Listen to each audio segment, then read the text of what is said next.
Hi kids, and welcome to Issues and Ideas here on UWW-TV. I'm your host, CJ Van Aken, accompanied by our guest, Dr. Jessica Wells. I'm glad to have you on the show today. So why don't you tell us a little bit about yourself? Sure, yeah. So I am a trained anthropologist, and here on campus I am an instructor in women's and gender studies and sociology, criminology, and anthropology. And I coordinate our anthropology minor program. And I also coordinate our diversity leadership certificate, which is a program through women's and gender studies. Very cool. I do hate to be the bearer of bad news. A lot of people don't know what anthropology is, and unfortunately it's not a very well distinguished academic study on our campus. As you said, it's only a minor at the moment. Why don't you tell us a little bit more about what anthropology is? Sure, yeah. I mean, I think you are right. I think that anthropology is something that students on campus only start to come to once they get to the university. Although a lot of students come to us because they know things about forensic anthropology, because we see things like our criminal investigation shows, right? And that's just a small part of what anthropology is. It is the study of human biological and cultural diversity. The study of humanity, really, which is a very broad discipline. So oftentimes we break the field down into cultural studies, biological studies, linguistic studies, and archaeology, which people tend to be a little bit more familiar with archaeology. That's like the Indiana Jones. I would say I'm also more familiar with linguistics in my area. But thank you for that. That's very helpful for people who have no idea what it could be and what they could actually study here on campus. What is like your specific area of expertise? So I am trained as a biological anthropologist, and I do work on human sexuality from both a biological and a social side. I consider myself to be a feminist philosopher of science. And I'm really interested in questions around how do our social lives inform our reproductive and sexual processes. And I've actually used non-human primates as models to understand evolutionary processes. That's really interesting, And so I'm also just really interested in the way that our social power dynamics inform how science can be done, and what kinds of ways that gender and race and class may play into that. Okay, that's very interesting, very broad, but also focuses on very niche topics. So thank you. How would you say, especially with working with primates and all that, how do those things kind of weave back into human studies, if that makes sense? It can happen in a few different ways. So it depends on the area of focus. For me, what I was interested in was looking at female sexual behavior and how they will engage in social relationships to help navigate their complex social dynamics. And humans are also very socially complex. And so when we can understand things from the perspective of our non-living relatives, it helps inform about past human species that we can't study anymore because they're extinct, right? Makes sense. And it also helps inform a lot around both the physiological side of things. So I study hormones and the way hormones impact behavior and impact our social interactions. And that helps a lot for us to better understand our own human physiology, especially around hormone production. And help dispel a lot of myths, because there are a lot of myths around the role that hormones play. It's often very reduced down into, oh, this hormone contributes to this behavior, but there's actually a lot more complexity to that. Who would have thought that humanity is so complex? Thank you so much for the information so far. We'll be right back after this quick break.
UW Whitewater Bookstore is your one-stop shop for apparel, textbooks, and technology. Stop in for a wide selection of gifts from our alumni, family, and name brand sections. Need to purchase or rent a textbook? Head downstairs to Textbook Services. Check out our new custom shop and create personalized apparel for your organization. Need a charger, laptop, or headphones? Our new technology section has everything you might need. For more information and bookstore hours, visit uwwhitewaterbookstore.com.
Welcome back.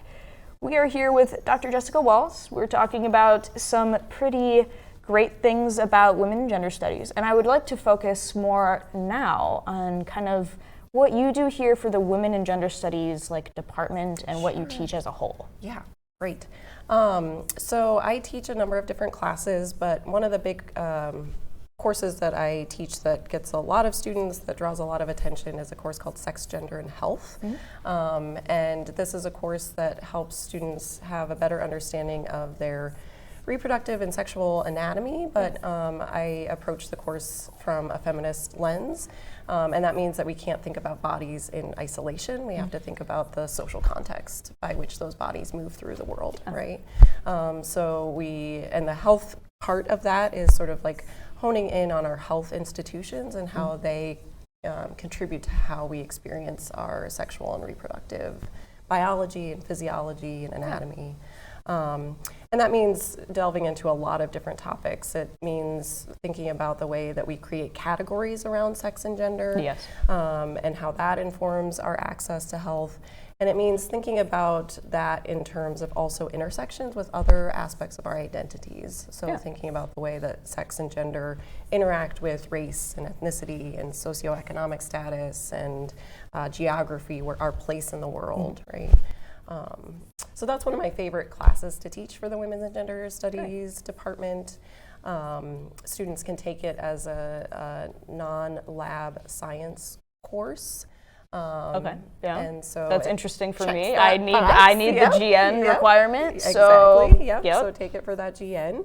I also teach a class called Gender and Sexuality in a Cross-Cultural Perspective, and that really pulls in the anthropological perspective of thinking about the way that gender and sexuality is very diverse and variable cross-culturally, across historical contexts. We think about the institutions and the social structures and social dynamics that contribute around the world to the ways that we experience gender and sexuality. And I also teach the general education course, Core 130, Individual and Society, everybody's favorite core. Because I'm a transfer, I did not get to take it. However, I have heard it's everyone's favorite. Yes. It should be. It's such an important class, right?